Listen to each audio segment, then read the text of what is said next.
all giggity, and we're back. And it looks like that we're gonna take we're gonna take a different approach. So we be sometimes you got to look and see what they talking about elsewhere. You know what I'm saying, to see check the temperature. You know what I'm saying, and we go to Al Jazeera, which is like tether CNN, basically. You know what I'm saying, like. And that we not all we already know this, not all, but the active ones. But I say that because the questions that they ask it's like they pretty much worried, like, man, we ain't gonna get over there and get none of them goodies and giveaways no more. Uh, so just to kind of go over it, and I'm gonna go over a few of them. It says, what did Trump say? It says when Walker asked Trump whether he still has plans to end birthright citizenship on the day in office, Trump replied, yes, absolutely. Well, then you're going to ask, what is birthright citizenship, right? Um, well, let's they kind of got it laid out. It says, what does the 14th Amendment say? The 14th Amendment of the US Constitution is the bedrock of this country's approach to citizenship. It guarantees birthright citizenship. The amendment was ratified in 1868. First, a section of amendment says all persons born or naturalized in the United States and subject to judicial jurisdiction thereof are citizens of the United States and of the state wherein they reside. This is regardless of their parents' immigration or uh, citizenship status, according to the website of American Immigration Council in Washington, D.C. based nonprofit and advocate group. Can Trump end birthright citizenship? Well, Walker brought up the 14th Amendment during the conversation with Trump, asking him whether he can get around the law. He said, and I quote, well, we're going to have to get a change, Trump responded, but we have to end it. Trump said if he can, he will change it through executive action, but has other options, which he did not specify. Trump also has been talking about wanting to end birthright citizenship since his first term in office. In 2018 interview with Nixon News website, he said you can definitely do it with an act of Congress, but now they're going to say I can do it with just an executive order. So that's what he's saying. What implications can that have? Boy, they well, what did that mean? Can it do it? Is it going to be able to do it? What it mean? Now I take this with a grain of salt, obviously, because it's a little fear mongering and bias, but it says a 2011 fashioned by the American Immigration Council says eliminating birthright citizenship will affect everyone. No, it won't. All American parents would have to go through an egregious and expensive process proving their children's citizenship. No, they won't. See, they always be talking about it gonna affect y'all too. How you go? Nah, we've been here. It's called birth certificate. And then they finna turn right around and tell you that a birth certificate is not proof of you being born here. But yeah, it is. You're talking about their parents, not the kids that was born here. Their parents gonna have the problem proving that they're from here because they don't have a birth certificate. So stop, don't get out of here with the okey doke, okay? All right. And then it says, now check this out. It says, research by Washington, D.C. based nonpartisan think tank Migration Policy Institute and Pennsylvania State University projected that ending birthright citizenship for U.S. children with two unauthorized immigrant parents would increase the existing unauthorized population by 4.7 million people by 2050. well, well, that's a little bit past that 30-40. That's close to that. I mean, that 2030 And that's exactly that. Y'all notice they keep bringing up that 2050 when quote unquote, the dominant society won't be so dominant.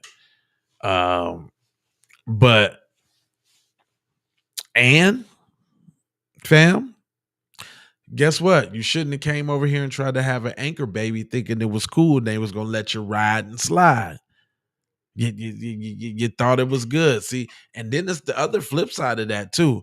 It ain't like you can't, okay, say you was trying to search for a better life and the opportunity. Well, you didn't come over here, get your papers, stack it up, go on back to the crib and build your homeland up. That's what you didn't do. And now they finna put the clamps on you. It says, while Trump claimed in the NBC interview that the U.S. is the only country that has birthright citizenship, more than 30 other countries follow this approach. Let's see what there is. It says Antigua, Barbados, and Belize, Bolivia, Brazil, Canada, Chad, Chile, a whole bunch of, okay, and ain't nobody trying to go to none of them. Honduras, Jamaica, Mexico, Nicaragua, Panama, Paraguay, Peru, St. Kitts, Nevis, St. Lucius, St. Vincent, Grenadines, Tanzania, Trinidad, Tobago, Tuvalu, Uruguay, and Venezuela, Costa Rica, Cuba, Dominica, Ecuador, El Salvador, Grenada, Guatemala, Guyana, Honduras, um, Chile, Chad, Barbados, Belize. But okay, yeah. So ain't nobody trying to go to none of them. Maybe Canada. Maybe Canada. But see, it sounds like all of them is a part of the Commonwealth, like the British joint. And ain't nobody trying to go get under the monarchy. And all right, so it goes on to say, what are other kinds of citizenships? Did you guys know that there were other kind of citizenships? So you can have citizenship by descendant. This is when one or both parents need to be a citizen of a country for a child to be considered a citizen. Okay, so is that like somebody from Nigeria coming over here, having a kid over here, then going over there, now their kid is Nigerian? Is that what they mean?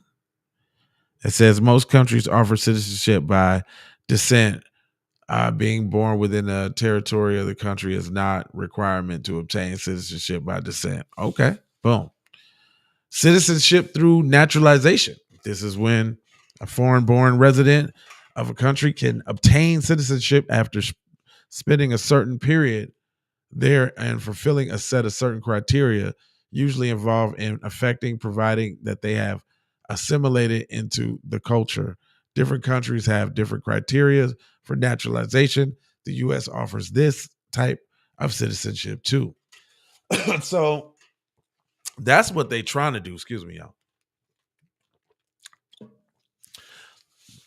That's the method in which they are bringing all the illegals over here right now. They're trying to do citizenship and naturalization. Just bring, but see, what's not natural about it is they wouldn't be able to survive without the gift cards and the programs and the hotels and all that. If they brought them over here and tried to had them get out the money, they just couldn't do it.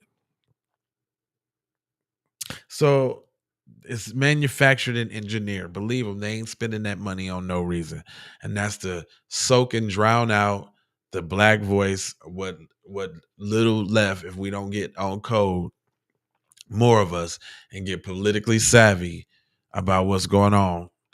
But anyway, going to the next one is citizenship through marriage. We already know somebody African and then offer somebody in your family 10 stacks to get married to become a citizen. We already know about that one. It says dual citizenship. Now, this one is a tricky, icky. This is when people can hold citizenship in two countries. At least 87 countries allow dual citizenship, with the U.S. according to the World Population Review. So, one that stands out particularly is them people over there in that I country. It's a lot of our leaders in government that have dual citizenship. Look it up. Look it up. That's all I'm going to tell you is look it up.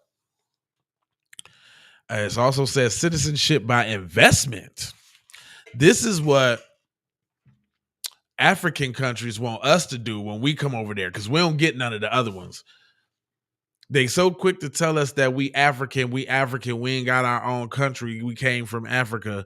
But as soon as we go over there, we don't get this. We don't get citizenship through descent. That's the one we should get, right? We don't get citizenship through naturalization. You can't just go over there and start living in Africa and they just make you a citizen. Don't work like that. Now, I don't know about the marriage point. I don't know if you go to Africa and get married, do you become a citizen? I would assume so. But what I'm asking you is, who's going over to Africa to get married to somebody and stay there? Last but not least, dual citizenship. It's a lot of tethers probably working on that, trying to get citizenship over here and over there. But when we go over there, citizenship by investment. Some countries allow foreign-born residents to obtain citizenship by making an investment in the country, such as buying property. In Paraguay, foreign nationals must buy property worth at least $400,000 to acquire citizenship. The U.S. does not have this option. Citizenship can be acquired by investment in other countries, including Malta, as well as Antigua and Barbuda. Listen, it's like that in Nigeria and Ghana and all of them joints too. Stop playing with me.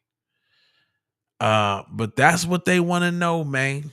That's just a little little educational from over there. What's the implications? What's gonna happen? Nothing. Y'all can hold your own little nuts, your little sprockets. Hold them down, and y'all just got to do what y'all need to do. We don't got nothing to do with that. But they sure want to know.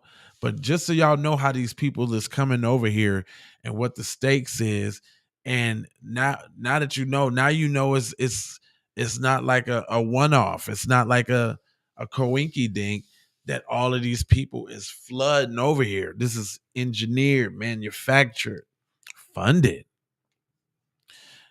And I ain't gonna hold you, but I'm a moja foja scold you about being on code. You know I got 4 words for you. I need you to go ahead and subscribe for the vibe, like for the spike, comment your comment, share if you care about getting Black empowerment everywhere. Please do that on the platforms that we on, Jones. And just to bring it all the way to the middle of the cribble, I've got love with the peace and the blessings and Maloha, because I am out the Doha for Shoha. You already know.